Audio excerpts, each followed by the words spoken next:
Sometimes when we begin to question our faith or have doubts about our tradition, it can feel like we are wandering out into the desert. When we take a step back and honestly evaluate organized religion in the 21st century, many times it doesn't make any sense. The more we cling to it and try to save it, the worse it becomes. In addition, widespread abuse, cover-ups, and victim shaming cause some of us to question whether it will ever be right again. The Desert Sanctuary was created by Karl and Laci Forehand. It consists of a podcast, a blog, along with Karl and Laura's writing. We're happy you're here. Welcome to the show.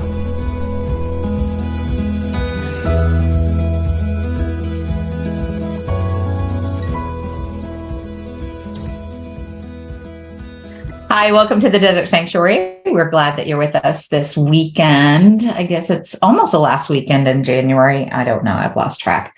But anyway, we're glad that you are listening along with us. I'm excited for today's conversation.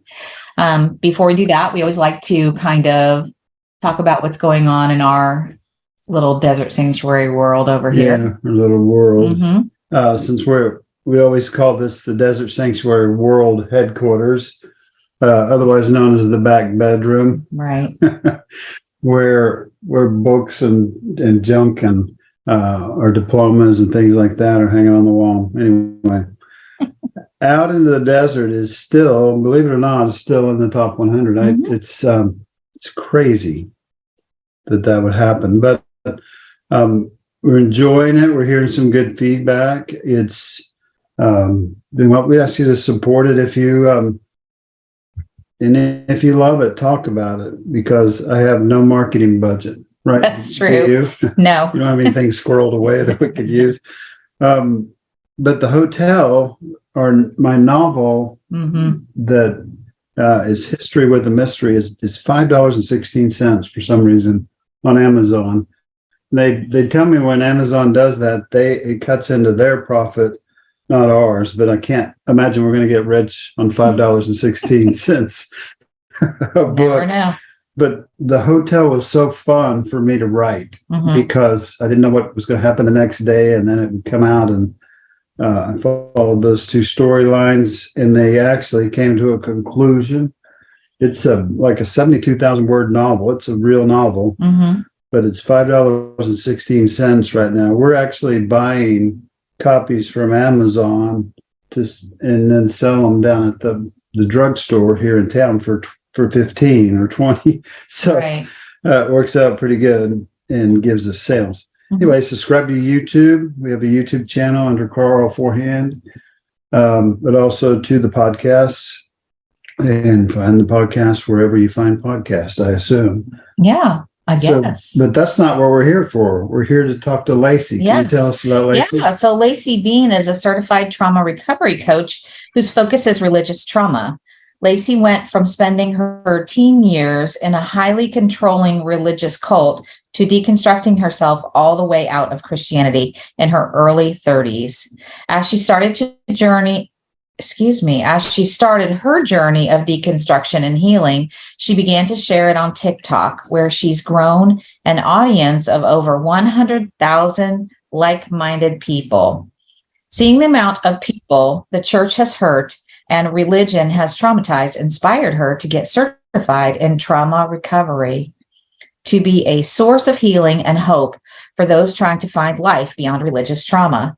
Laci works with clients all across the world via Zoom and continues to share her journey along with advice and hope to others on this wild journey through her blog and social media videos. Welcome to the Desert Sanctuary. Hi, thank you for having me. So glad to have you. Yes, welcome, Laci. We're glad to have you here. Yeah, we were listening to your TikToks last night. We listened to a few of them anyway before we could put our programs on.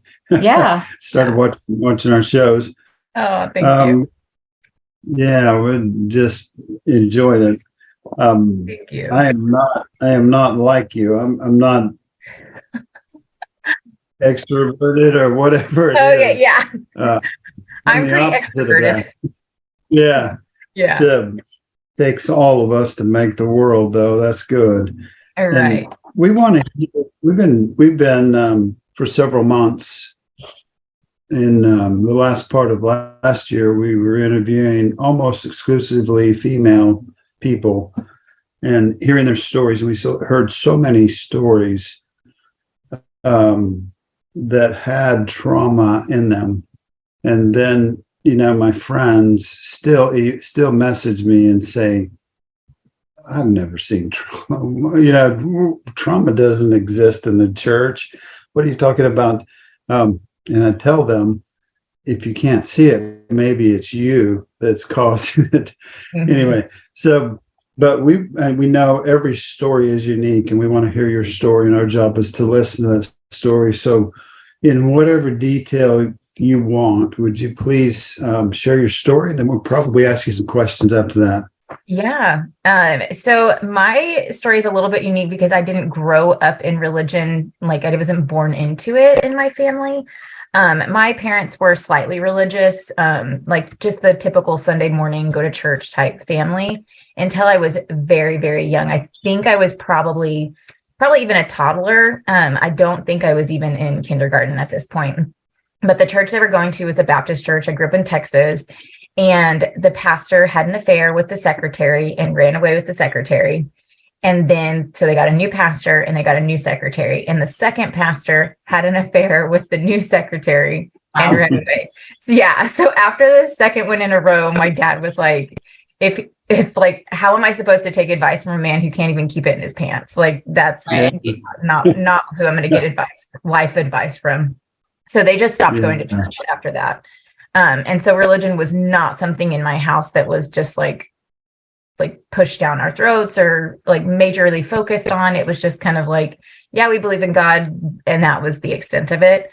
Also, my parents are, in their early 60s, and their generation, like you probably know, they were raised in the generation that like men don't talk about feelings, men don't cry. And even their parents didn't know how to process emotions. And so what that did was turn an entire generation into raising children who are just desperately seeking for emotional, fulfillment from their parents and not getting it because their parents just don't know how to fulfill that because they weren't raised to be taught how to handle their emotions or to be empathetic and really be there emotionally for their kids.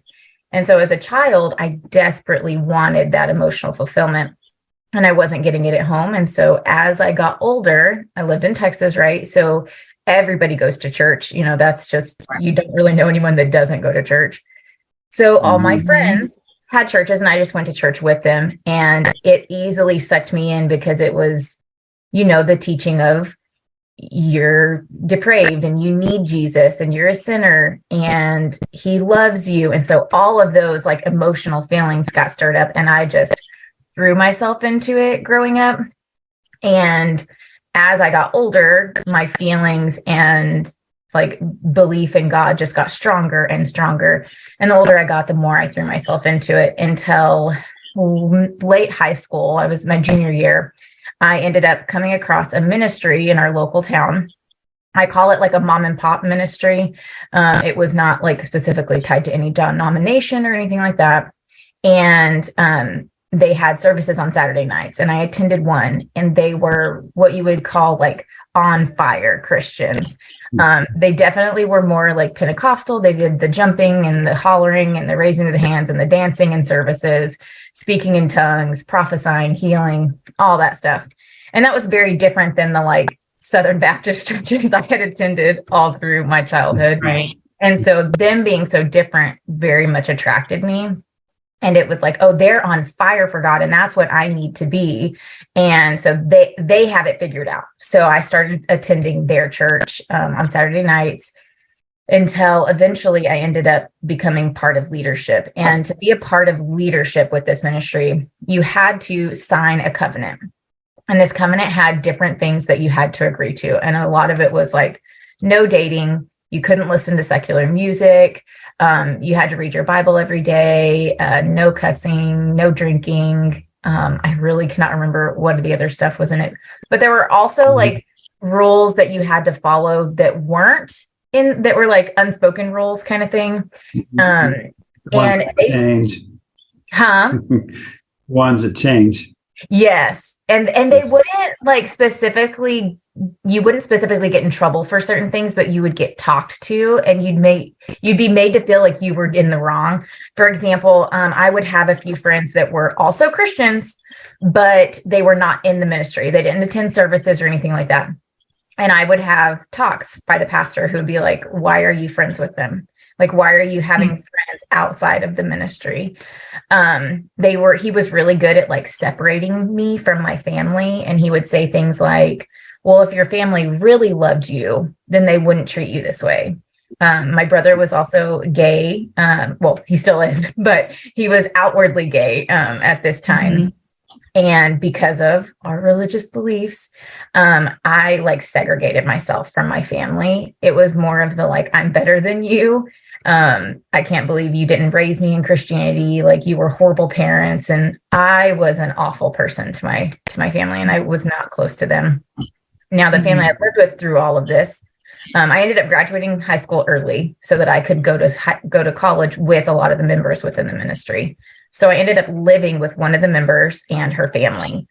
And the job I got, my boss was also a part of the ministry. I was not accepted into my university, and the pastor pulled strings and got me in.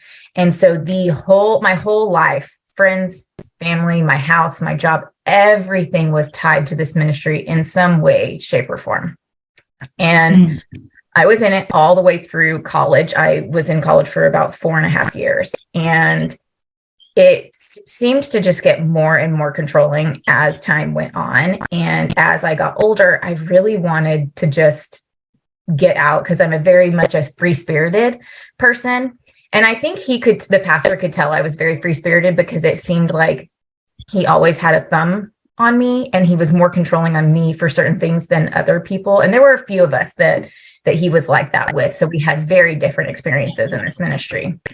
And I tried to leave a few times, and I would tell them I'm leaving. I don't want to be a part of the ministry anymore. I'm going to X, Y, and Z, do this or that. And they would have meetings with me, and they'd have talks with me, and he would try to manipulate me into staying, even going so far as to telling me that if I left, then my family would never come to know Jesus, and it would be my fault. And I was young. Yeah, I was young. I was probably at this time, I was like between 18 and 19 years old. And that burden I couldn't carry at that age. Like that was so insurmountable. So I would stay. I would get sucked right back in. And I was in college for early childhood education, kindergarten through 6th grade, with special ed, kindergarten through 12th.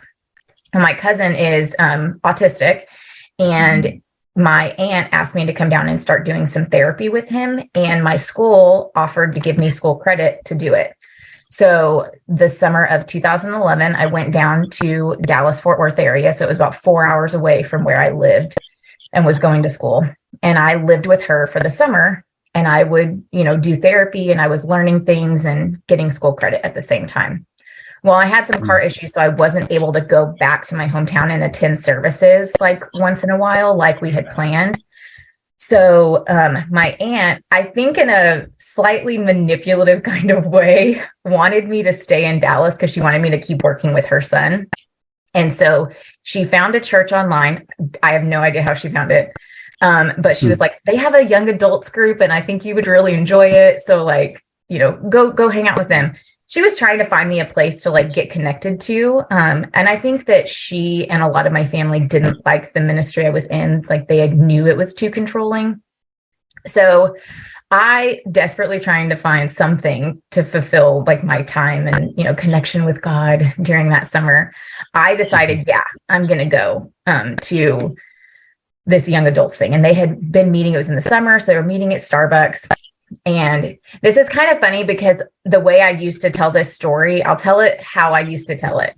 And now I'm not exactly sure how I feel about what I'm about to say because I've grown so far out of Christianity. But this is how I used to tell a story. So I was on my way to the Starbucks, and I got really nervous, did not want to go. And to the point where I was having anxiety, and I almost turned my car around and just went back home.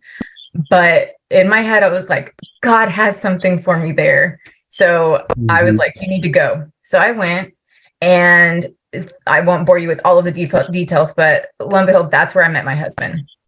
And I actually met his whole family at this one Starbucks, like little young adults meeting.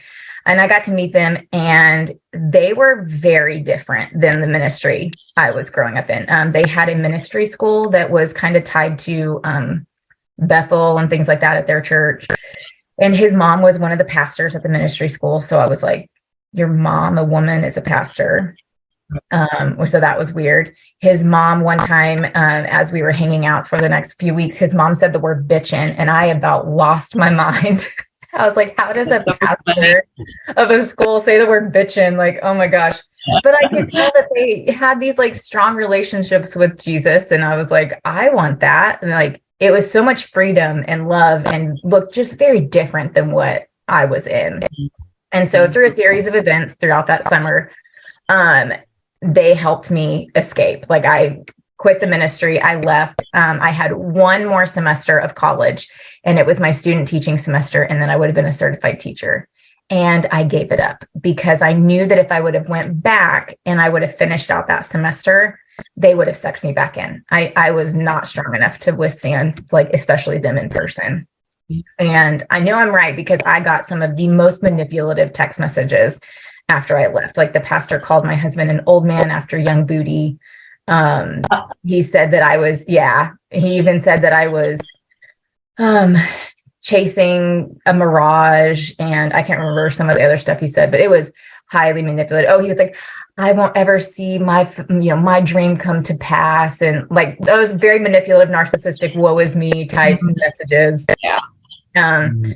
So like, it took me 10 years to realize this, but at the time I was majorly depressed to the point where I should have probably been medicated, but I wasn't.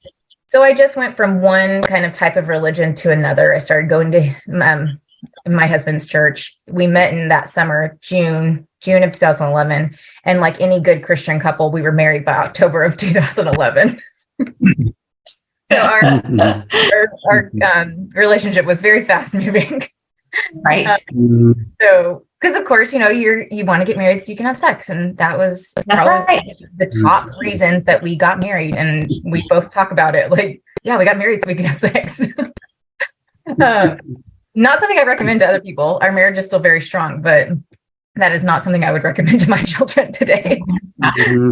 But so I just, was going to church with them. I still was like, I need to still have some kind of fulfillment in God. But I started to grow in my like spirituality and deconstruct before I knew I was deconstructing. So I think I was deconstructing for about 10 years.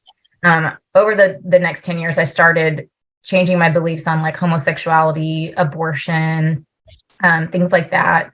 There were other like little beliefs, like things in the ministry we were taught, like you can't dream, you can't follow your dreams, like you have to sacrifice all of that for God and only do what God's telling you to do. So I changed those and started like kind of living for myself in a way. And my husband and his parents kept telling me, like, honey, that was not a ministry, that was a cult. And I was like, no, it was a ministry. And it took me, I think, 2 or 3 years after leaving to finally let the physical words leave my mouth that like, yeah, it was a cult. And then it took me another probably 5 years past that to actually like tell my story to other people around me. Like, I was still very closed off and like wouldn't talk about that time in my life. But I would to like very close people, like the churches we were going to, because my husband's family moved around a lot growing up for ministry purposes and stuff. And I married into that. So we moved a lot within the first 10 years of our marriage. And then 2020 hit. And I started that year. I started 2020 as a Christian Republican anti-vaxxer. That was how I started 2020.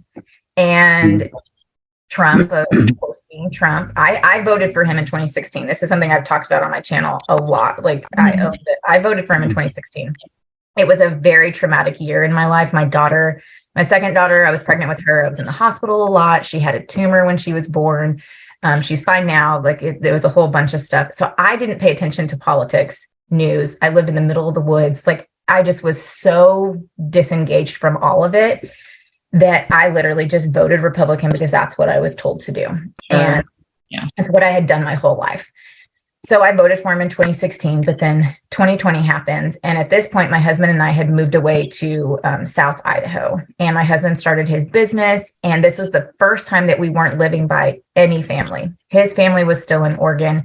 My family never left Texas. So they've been, had been in Texas this whole time. And so we were coming up on the election of 2020, and my brother, who is gay, he's very no bullshit kind of guy.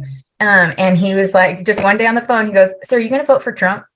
And I was like, "Yeah, I think so." And he was like, "Why?" And I'm like, "I just think he did a really good job." And my brother goes, "Like what?" And I'm like, "I don't know. Like, I just think he did a good job," because I didn't know anything. Like, I was so ignorant when it came to politics.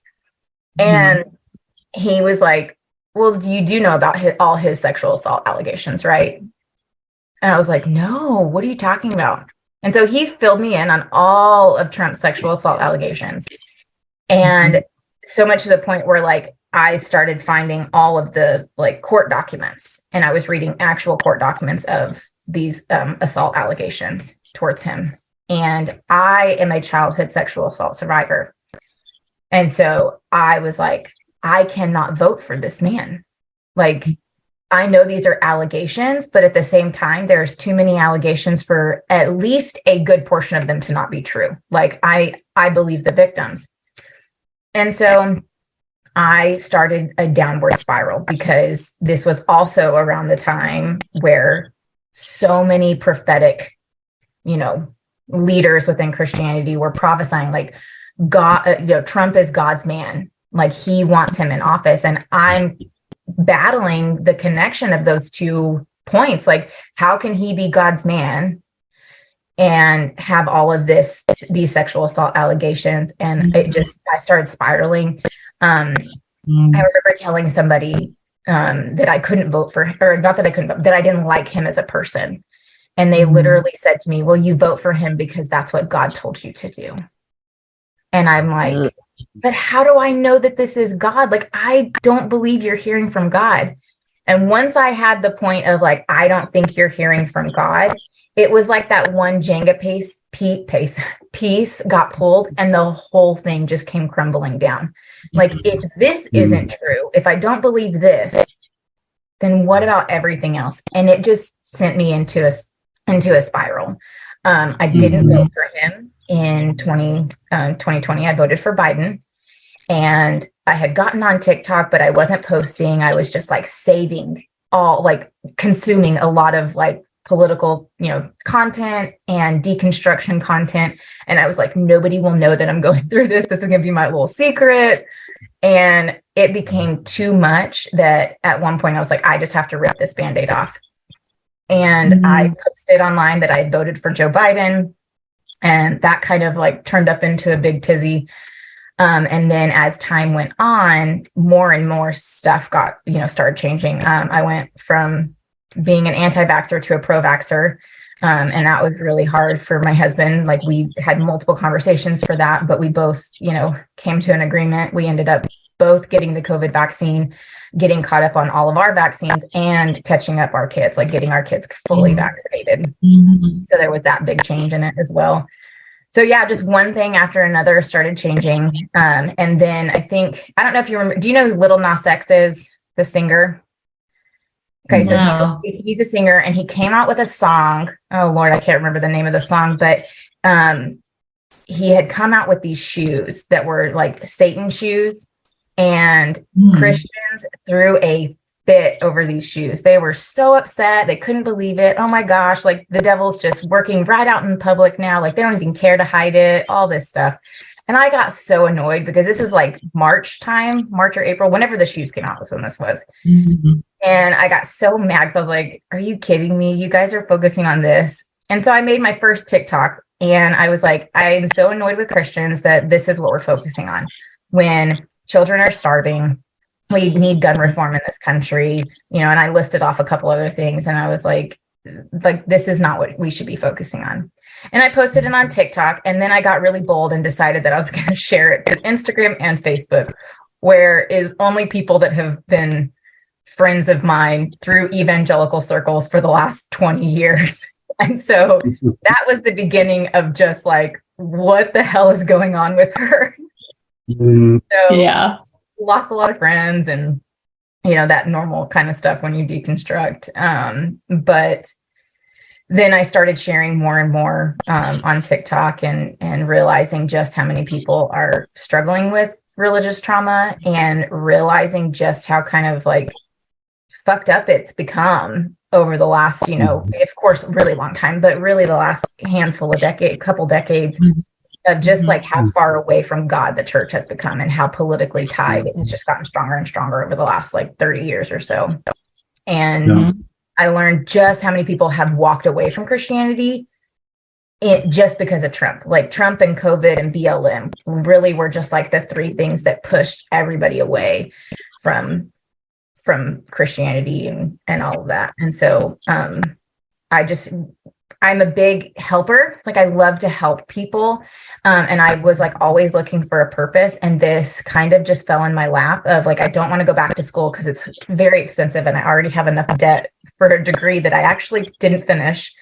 Right. So somehow I found out through somebody on TikTok about trauma recovery. And I did a little Google, and found a organization that's actually designed by a licensed therapist and for trauma to certify trauma recovery coaches. And so I did that, and I got certified and launched my business. It's really, really beneficial. The organization, we have like a code of ethics, and we have a way of like, if clients are upset with us or feel like we've done something wrong, like we can get reported to the board and there's an investigation. It's very legit. But as being a coach, there are certain things that we can't do and that we don't do. Like we don't work with minors. We don't work with anyone who has like an active addiction unless they already have a therapist, and a therapist says, yes, work with the coach as well. So it's kind of like a team effort. And same thing with suicidal ideation. If we find out that our client is struggling with suicidal ideation, we stop coaching and we help them see a therapist. And the only way we continue therapy or coaching with them is if the therapist signs off that, yes, they are okay with that. So we have some strict guidelines that we follow. We don't work outside of our niche. That's why I work with people struggling with religious trauma. So yeah. And then through my deconstruction, basically sharing my story, becoming trauma certified, trauma recovery certified, and sharing so much about deconstruction meant that I became a very safe place for people to share their stories with when it comes to churches and religion and things like that. And I've just heard too many stories about churches and religion and religious beliefs and Christianity from people over and over and over again that I was like, I don't even consider myself a Christian anymore. Like I can't even tie myself to that title. I believe if I had to label myself, I think I'm at the point where I'm like agnostic of some sort, but I also really don't like labels. So yeah, that's my Good. Thanks for sharing that. Yeah. Sorry, that was a lot. Oh, no. So one of the phrases people use nowadays to describe religion, because if you say I'm a Baptist or I was Assembly of God or whatever, then people say, people say, well, we're not like them and so on. But they use the term high control religions. Is that right? Yeah, that's the way I've heard it. So you hear people say that nowadays, and certainly in your story, there was a lot of that, right?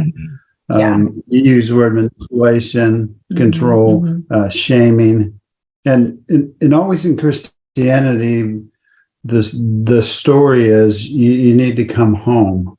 I remember an old hymn in our denomination that was called "Coming Home." It was very emotional, and they used it for altar calls. You need to come home. But my thought on that, and you can comment on this, tell me what you think, but if it's coming home, then why so much need for control and manipulation to get you back? Because what I've discovered in my journey is that coming home is a lot more about going inside, trusting myself instead of you, the evangelist, and it seems way more natural. That it's almost, I've wrote about it before. It's almost like I'm falling into it or being absorbed in it more than having to be manipulated or controlled into it. Yeah. You experience anything like that?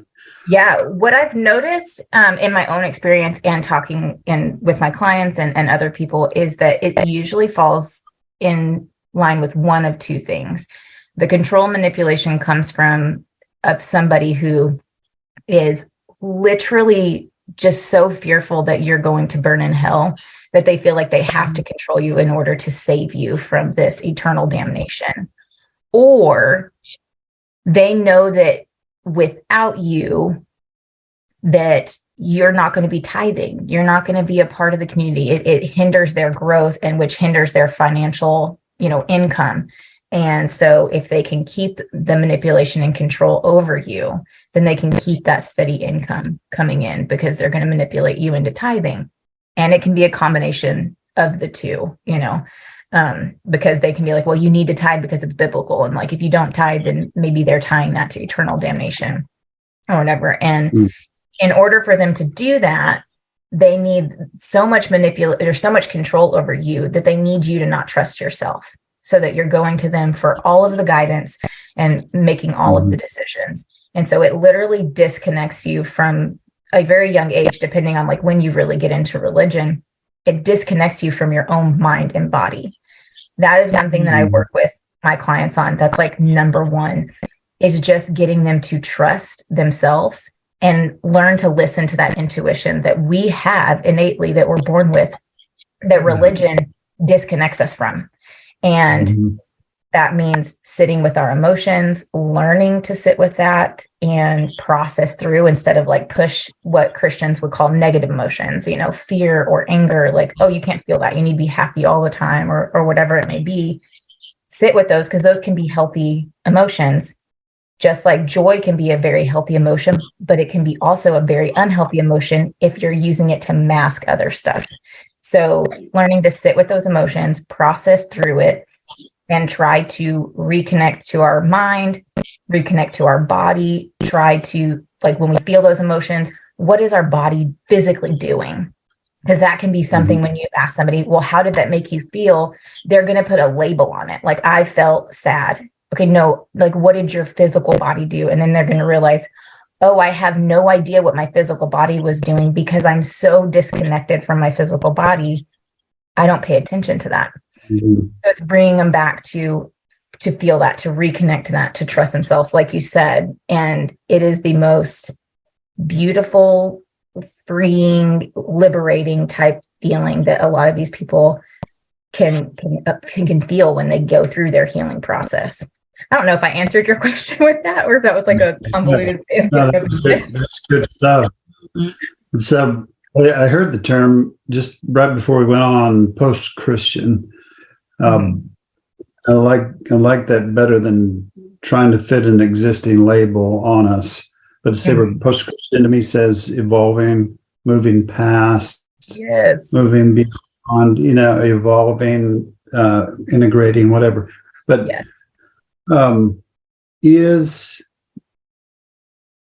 without, this is what I want to say, without fear, you mentioned fear is a big part of that, right? So without fear, or maybe without hell and the devil, is Christianity bankrupt without those things?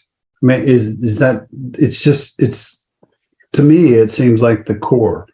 You know, when I wrote, my second book was called The Tea Shop, and I remember trying to share it with someone I didn't hardly know. And is that a word? Didn't hardly? Yeah. We lived in Texas for a while too. We have a lot of I was like, to me it is. Didn't hardly ever. But so, and I tried to share my book, Tea Shop, and it was when I was just beginning to deconstruct and getting some appreciation for presence and authenticity and things like that. Yeah. And this girl kind of handed it back to me and said, "So you don't believe in hell?" And I said, "Well, I'm wrestling with that right now." And she's like shaking her head, like, what's the point if we don't. So anyway, I stretched my question out to about 10 miles long, but No. How do you feel about that? That's a really hard question, because part of me feels like, yes, like without hell, their whole purpose of Christianity is just like, there's no point, right? At least that's how we've been taught. But I also, on the other hand, don't feel like it's completely bankrupt, because I have seen so many people who don't believe in hell still have very healthy spiritual, churches, progressive Christianity type churches and stuff. So there's part of me that's like, no, I don't think it's completely bankrupt.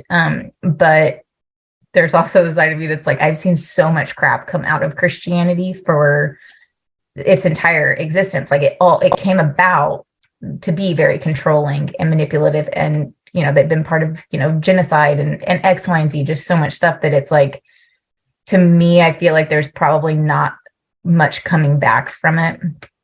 But I don't know. I feel like that's something that everyone's going to have a vastly different opinion on. But I do know, but I would agree with you that a lot of people do think that, like, if you don't believe in hell, then what's the point?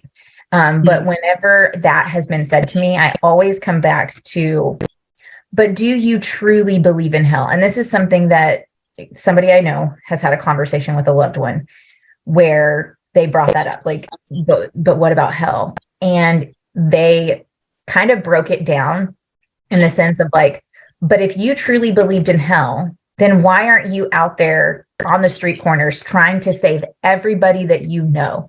Why aren't you more passionate with loved ones that you feel like aren't saved? Because if this is reality, that they're going to be burning in this fiery pit for eternity, then wouldn't you be more passionate about saving people? And basically got them to the point where they'd be like, oh, okay, maybe I actually don't really believe in a physical place that you burn for eternity.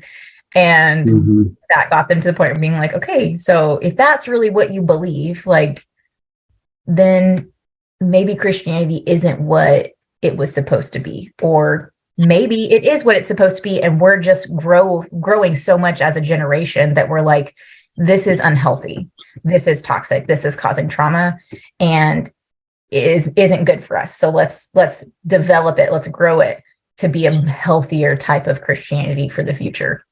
And I've seen some people really try to do that within their congregations. Like, do you guys know who Jeremy is on TikTok? Pastor from Oklahoma. No, we're kind of new to TikTok. We call it TikTok. We're old and we're old. Okay. Well, if you look him up, Pastor from OK is his handle, and he's like that pastor from Oklahoma, voted for Joe Biden and affirming for the LGBTQI community, and he's the pastor of a little church that he just recently started, and they do wonderful and beautiful things. And I have a friend who I met through deconstruction who is also like, I think she's become ordained in the last handful of months. And so she is part of the leadership at a progressive church in Florida. And it's hard for me because I see so much beauty in these kind of congregations, but I also see basically the hell that is the evangelical church and has been for so long. I grow sprouts sometime, and I eat sprouts, and it blows my mind to think this little tiny seed sprouts up and knows what it's supposed to do, and things like that. So we actually, our garden hasn't been active for a couple of years, but I still have a compost pile. Yeah, just in case. Just in case. The soil's been really good, but a guy named Pete Enns talks about the Bible, and he talks about certainty and things like that. And he talks about the Bible especially, and I think we can lump Christianity into this. he talks about it as soil or compost. It's definitely where we came from. It's definitely what we're growing out of. But when you think about compost, a lot of people think that like manure, but Laura hates my compost bucket in the back room because it stinks. And you don't, so the metaphor for me is you don't, to use a Texas word, wallow around in it, right? Mm-hmm. You don't wallow around in it. You leave it, you put it in the soil to decompose, and it provides nutrients for the future. But it's not the thing to be idolized. It's not the thing to be, you know what I mean? It's not our prized possession. It's our path. It's our roots. It's our foundation or soil that we can't escape. We're growing out of it, right? Yeah. So that's why I'm kind of liking the new term post-Christian, like I said before. I agree. I like that. It's just the new, it's moving on, moving forward. Anyway, I loved your story. I'm just curious, like, so, when you're talking about compost, like I see myself as like stuck in the compost, and I don't really want to be stuck there. I don't want to have anything to do with it. And so how do you help your clients? I mean, if you're thinking about that metaphor or whatever, how do you help your clients, get to that place where they look at it like, you do, Karl, where it's like, okay, well, it's where I came from, but it's not where and maybe that's just some bitterness or something that I need to work through, because I'm like, I don't even want to be associated with the compost. Yeah. I don't want anything to do with that compost. I mean, so, yeah. So first off the top of my head. Yeah. Sorry, go ahead. There's a lot of church harm, we call it church harm instead of church hurt now, but there's a lot of that. And, I think I fight the same thing every day but I'm anxious to hear what you have to say about that. Yeah. So what I tell my clients, anytime somebody wants to work with me, we have what's called a free consultation. And that's just so they can get to know me, I can get to know them, and I can kind of assess whether we're a good fit or if they meet the criteria that I can actually work with them. Because there have been some consultations with people that I legally can't take on as a client because they have other mental health things going on that it's not safe for me to step in. They need to see a licensed professional. So something I tell them in these sessions every single time is, when you think of healing, especially healing from religious trauma, especially if this is something you grew up in, healing is a lifelong journey. And it is not something that you will just one day be past, because trauma is always there. We can't change the past. We can't change what happened to you. And when it comes to religious trauma, it is something that you're battling against because it is years and years of religious indoctrination. And that stuff has a way of affecting and changing our brains and our makeup and who we are as people. And so it is something that's going to be with you forever.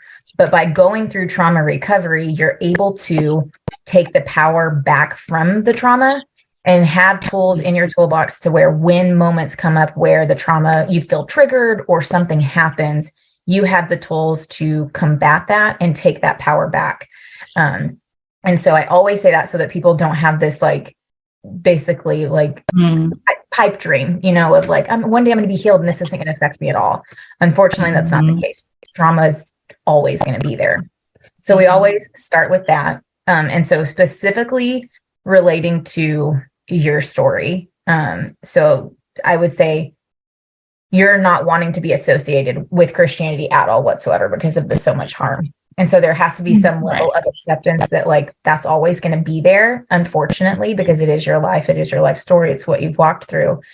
But also being able to understand and process and sit with emotions, because the bitterness that you're feeling, the anger that you're feeling is actually really healthy. And it is a stage of grief, or it's a process of grief when you deconstruct in any type of form away from Christianity, whether that is to a healthier version of Christianity that you still identify with, or all the way out of Christianity to agnosticism or to being an atheist, like whatever it may be, it is a process of grief, and you go through the stages, and the stages of grief are not linear. Like you can be in multiple stages at once. You can jump back and forth.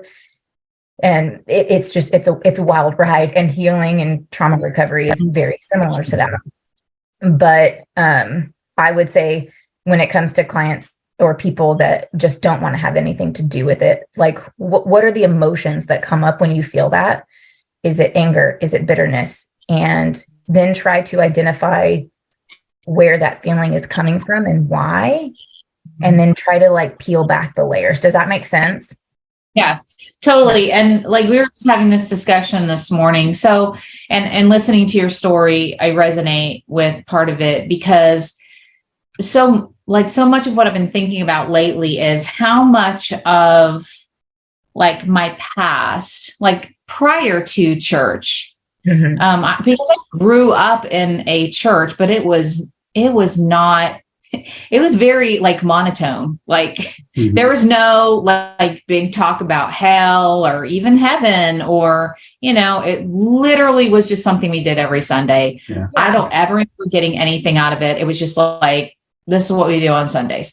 However, I really do feel like there's something in my family of origin that made me more susceptible to the harm of the church. And I'm trying to, like, I guess if you're talking about that onion, that's like another layer that I'm trying to go back and figure out, like you were talking about the emotional disconnect that you had as a child. Correct me if I'm wrong. And so like, do you feel like that made you more, ripe for the picking, using air quotes, when 100%. Like, okay. Like, that's where I feel like I'm at. Like, as much as I want to go, the church, fucked me up. I don't think I can't, like, I'm to a point now where it's like, it's not just all the church. I think there was already something there that the church, like, took and ran. I took advantage of, ran with, whatever. Or make you more susceptible. Yeah. Right. If I had not gone through like the sexual abuse that I went through as a child, and if my parents were able to be emotionally present for me like I needed, even to just like a small degree, I don't think that I would have been throwing myself into religion. And so that's why I've said this before. I couldn't share my story when I actually wrote out in 2020. I actually wrote out my entire story, and I called it Escaping a Cult, and it's up on my blog. But I couldn't tell that story without talking about my childhood. And that was a kind of an awkward conversation for my parents to have, and be like, yeah, this affected me emotionally a lot, this absence. And they were able to see that and make those connections. I know it probably hurt them. We didn't really talk about it a whole lot.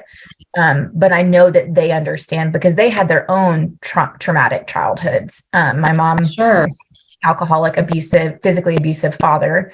My dad had his own string of, emotional trauma that his family had gone through. And that trauma, like what I was going to say to what you had said was the emotional trauma, or not emotional, just the trauma in general, can pass down from generation to generation, because when something happens to one generation that's very traumatic, they adapt some kind of coping skills to get past it. And inevitably that's passed down from generation to generation to generation. And so you have to decide to break those cycles. And it can be a journey trying to just kind of figure out, like, what is that trauma? What could this be connected to? I have clients who, they grew up in religion, but some who have even found out that they're somewhere on the spectrum of either autism or ADHD or something making them neurodivergent, and realizing how that also impacted their religious trauma and made them more susceptible growing up. And then they go through a process of getting diagnosed, and that opens up their, the world of like oh my gosh, this all makes sense because this is connected to this and to this. And so, yeah. Yeah. Well, thanks for clarifying that. And I really do like what you said about, this journey is not linear, like, because I struggle with like falling back into, bitterness or sadness or, just incredible, emotion about things. And then I just really want to, like, there's a part of me, I was telling Karl this morning, like there's a logical part of my brain and there's an emotional part of my brain, and they're like fighting each other. Like today, they're literally fighting each other.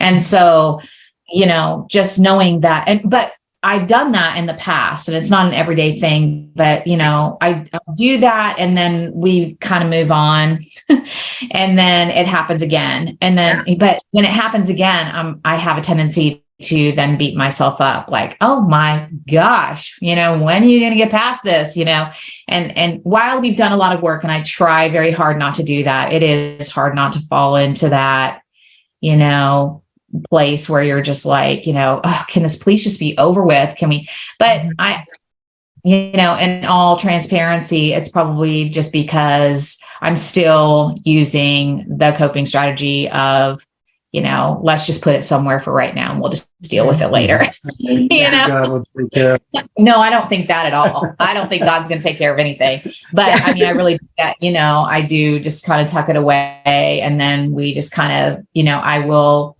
fill my time and my space with lots of busyness doing so that I don't think about it. But then in the moment that something happens to trigger it, it's like, boom, here I am again. So anyway, It's so difficult. One of the things I tell my clients all the time is I talk about reminding themselves that it's the indoctrination. Like when something comes up and they feel shame over something that they're like, I shouldn't feel this way.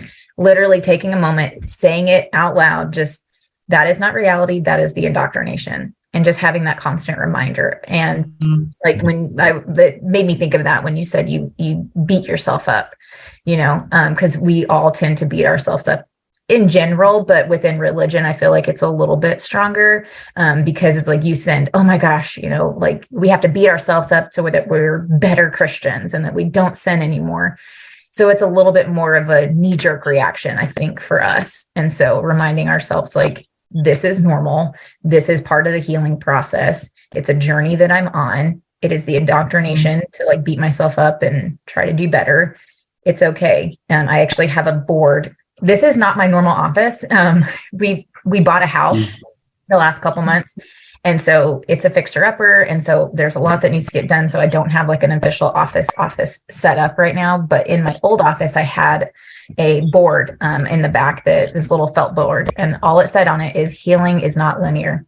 And I don't know how many times I've had my clients be like, I love that saying because it just helps them so much when they have one of those days. They're like, I've been fine for a week. And then I woke up just something triggered. And then we have to, we decide to like go back and like, okay, what do you think it was that triggered you and peel back those layers?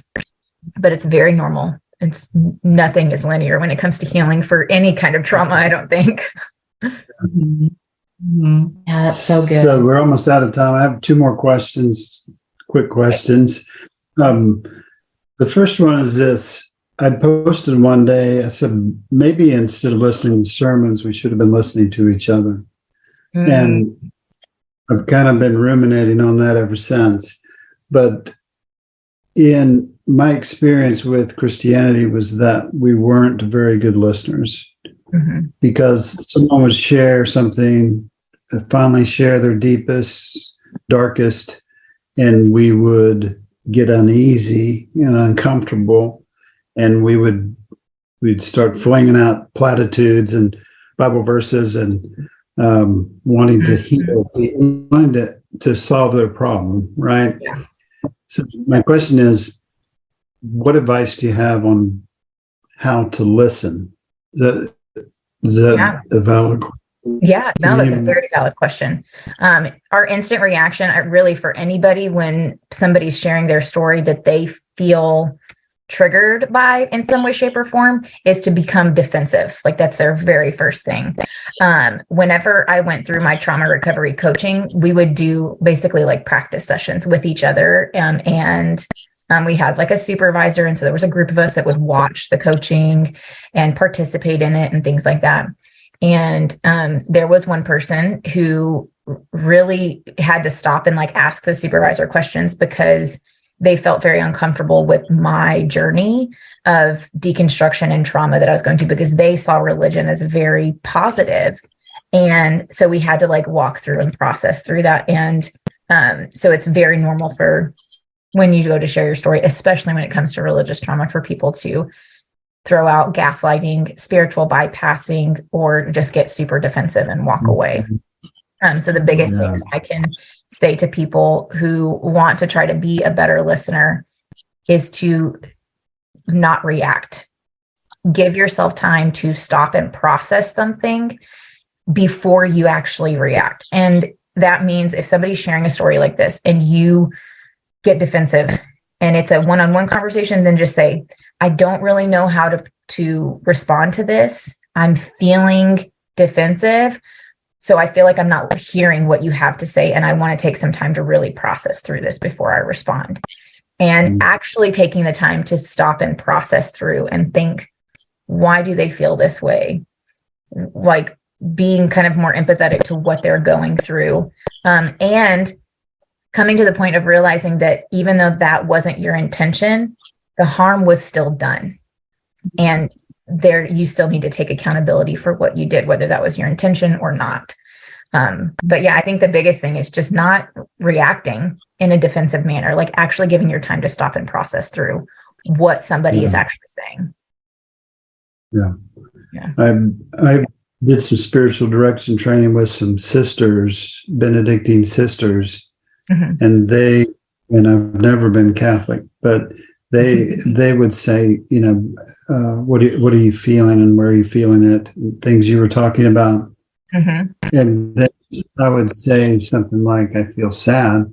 And they would say, all they would say is, so you feel sad.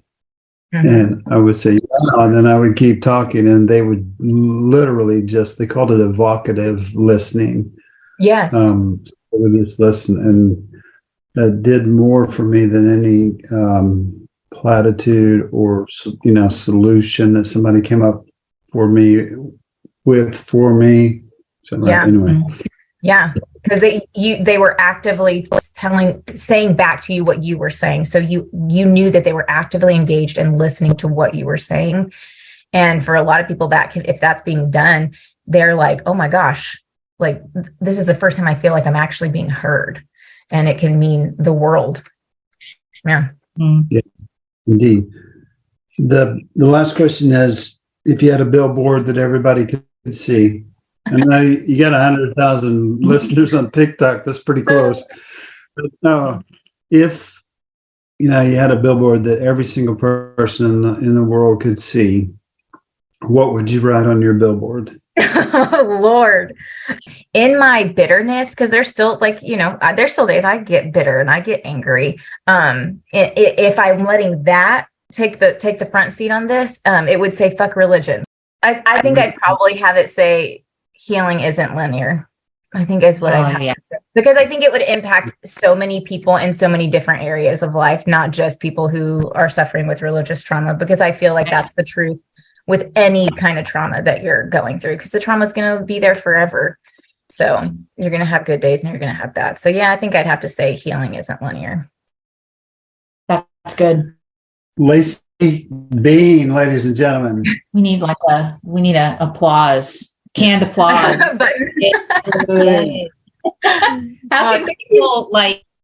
How can people find out more about you? Where can they find you on TikTok, or are you on Facebook, Instagram? TikTok's the easiest if you want to just follow, because I post most of my content on TikTok. I'm trying to get better at Instagram. It is it's so different over on Instagram. So I'm still trying to navigate that. So on TikTok, Laci_Bean, Laci, and then Bean like a coffee bean. So there's one underscore. On Instagram, they made me put 2 underscores. So it's just slightly different. I also have a blog. I'm trying to get better at like regularly posting on there. But I've got a lot of blog posts about deconstruction, religious trauma, things like that. And so that's just my name, lacibean.com. So it's super easy. Also, if you find me on YouTube, I have a YouTube channel, same thing, my name, Laci Bean. I think I have the same username, Laci_Bean. Looks very different than my TikTok because I am a very big true crime consumer. Nice. I love true crime. So on YouTube, I talk about true crime story. I tell true crime stories that are related to religion in some way, shape, or form. I started it about a year ago, and then we did a bunch of moving this past year. So I had to take about 8 or 9 months off, but I'm about to get back. I have 3 cases that I've wrote out that I'm about to start sharing. So I'll probably start sharing more on there. Late February is when I'll start getting back to sharing on there. So I'll have that. So yeah, there's a lot of different ways you can connect with me. Okay, perfect. That's awesome. You can put those things in the show notes too. Yeah. That'd be great. Yeah. Look for the purple hair. Yeah, I know, right? I'm so there. I'm not even kidding.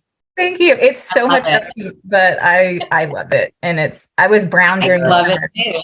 Yeah, I went brown during the summer for a couple months and I literally cried. I was like, I hate this so much. Love the purple. I think great. Thank you. Yes, And thank you so much for having me on. Yeah. We want to thank everybody out there for listening to the story. It reminds you to be where you are, be who you are, and be at peace. Thank you for joining us today on the Desert Sanctuary. We hope you find who you are as you embark on your own journey. For all of us here at the Desert Sanctuary, be who you are, be where you are, and be at peace.